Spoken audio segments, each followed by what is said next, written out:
Hi friend, welcome to game of innings. आज की इस वीडियो में सबसे पहले बात कर लेते हैं रॉ के एपिसोड के शुरुआत में दिखे ओपनिंग सेगमेंट के बारे में, जो कि सीएम पंक, लोगन पॉल और विजन के बीच था। इसको लेके कुछ सामने आया जिसमें बताया गया कि the opening segment from WWE Raw this week reportedly went over its time. Opening segment went approximately 10 minute long and they were scrambling. इससे क्लियर है कि जो सेगमेंट का टाइम डिसाइड था, सेगमेंट उससे 10 मिनट और ज़्यादा खिंच गया। इसके बाद उथल पुथल मच गई, और ऐसा होना बनता भी है क्योंकि पूरे शो में क्या कितनी देर का दिखेगा, कितनी लंबे मैचेस होंगे, वो सब पहले से डिसाइड होता है। 10 मिनट बहुत होते हैं, फिर पूरा बचा हुआ शो उस हिसाब से मैनेज करना पड़ जाता है। अब मेरी समझ में ये नहीं आता कि 10 मिनट लंबा कैसे चल सकता है। जितनी स्क्रिप्ट मिली होगी सुपरस्टार उतना ही तो परफॉर्म करेंगे, उससे ज़्यादा कर रहे हैं तो क्या इसका मतलब है कि सुपरस्टार अनस्क्रिप्टेड चले गए? बट ऐसा तो कुछ मेंशन करा नहीं है रिपोर्ट्स में।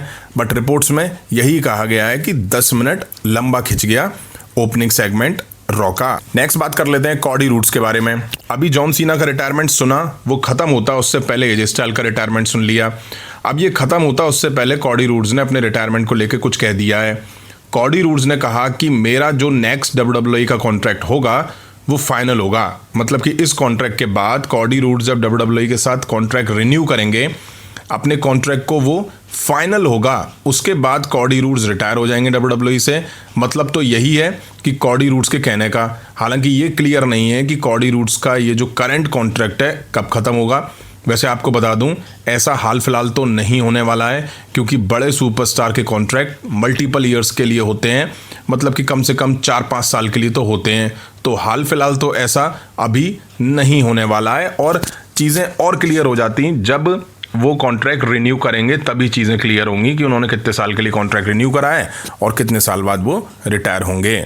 नेक्स्ट बात कर लेते हैं ड्रू मैकिंटायर के बारे में। जैसा कि पिछले काफ़ी टाइम से WWE ड्रू मैकिंटायर को किस तरह से ट्रीट कर रही है सबको दिखाई दे रहा है। बट आपको कुछ ऐसा बताता हूं जिससे आपको शॉक लगेगा कि ड्रू मैकिंटायर को WWE पिछले 5 सालों में कैसे ट्रीट कर रही है। ये पिछले 5 सालों में ड्रू मैकिंटायर को टाइटल अपॉर्चुनिटी मिली हैं, जो कि होती हैं 18 बार। कितना? 18 बार। और मुझे लगता है ये अच्छी खासी अपॉर्चुनिटी है, जिसके बाद भी WWE ने ड्रू मैकिंटायर को चैंपियन बनाना जरूरी नहीं समझा। इन 5 सालों में कुछ टाइम पहले ड्रू मैकिंटायर ने टाइटल जीता भी था, तो वो मिनट में हार गए थे सीएम पंक की वजह से। अब ऐसा नहीं है कि 18 बार केवल वर्ल्ड टाइटल के लिए मौका मिला है, but US title, tag team title के लिए भी मौके मिले थे। बट यहाँ पे दिखाई दे रहा है कि वर्ल्ड टाइटल के लिए मौके ज़्यादा मिले हैं। बट ट्रिपल एच कहते हैं कि रॉ पे कुछ ऐसा होगा जिससे WWE का लैंडस्केप चेंज हो जाएगा। ट्रिपल एच की बात तो मेरी नज़र में गधे की लात है, जो कहते हैं वो होता नहीं है। Are you ready? Landscape change हो जाएगा, ये हो जाएगा, वो हो जाएगा। अब ड्रू मैकिंटायर के फैंस, या यूँ कहूँ जो WWE के लॉयल फैंस हैं, उनका गुस्सा होना बनता भी है। ड्रू मैकिंटायर बेहतरीन सुपरस्टार हैं, उनका चैंपियन रन पिछले 5 सालों में होना चाहिए था, जो कि अब तक नहीं दिखाई दिया है। और हाल फिलहाल मुझे लगता भी नहीं है कि ड्रू मैकिंटायर इस साल तो चैंपियन बनने वाले हैं, और नेक्स्ट ईयर रेसलमेनिया तक भी मुझे नहीं लगता कि वो चैंपियन बनेंगे। और WWE अगर बनाती है तो बहुत अच्छी बात है। अब ड्रू मैकिंटायर चैंपियन होंगे ये तो शायद मुझे लगता है रेसलमेनिया के बाद ही सोचना चाहिए। नेक्स्ट बात कर लेते हैं हम लोग क्रिस जेरिको के बारे में। बताया जा रहा है कि क्रिस जेरिको WWE के साथ जल्दी डील साइन करेंगे, या हो सकता है डील साइन भी हो गई हो, और वो WWE में जल्दी अपना रिटर्न करेंगे। अब कुछ रिपोर्ट्स कह रही हैं कि सर्वाइवर सीरीज में क्रिस जेरिको अपना रिटर्न कर सकते हैं। कुछ रिपोर्ट्स कह रही हैं कि क्रिस जेरिको रॉयल रंबल में किसी नंबर पे सरप्राइज रिटर्न कर सकते हैं। वैसे मेरा मानना ये है कि रॉयल रंबल बेहतरीन प्लेस होगा क्रिस जेरिको की वापसी के लिए। अब देखिए, मैं आपको बता दूं, जब से क्रिस जेरिको ने WWE को छोड़ा है, तब से लेके आज तक WWE के खिलाफ उन्होंने कुछ नहीं बोला है। ना ही विंस मैकमैन के बारे में, ना ही ट्रिपल एच के बारे में, ना ही कंपनी के बारे में। ऐसा बहुत कम होता है। जितने भी सुपरस्टार WWE को छोड़ के AEW में गए या कहीं भी गए, सब ने कुछ ना कुछ WWE के लिए कहा है। बट क्रिस जेरिको ने ऐसा नहीं करा, क्योंकि क्रिस जेरिको जानते हैं उन्हें WWE से क्या चाहिए।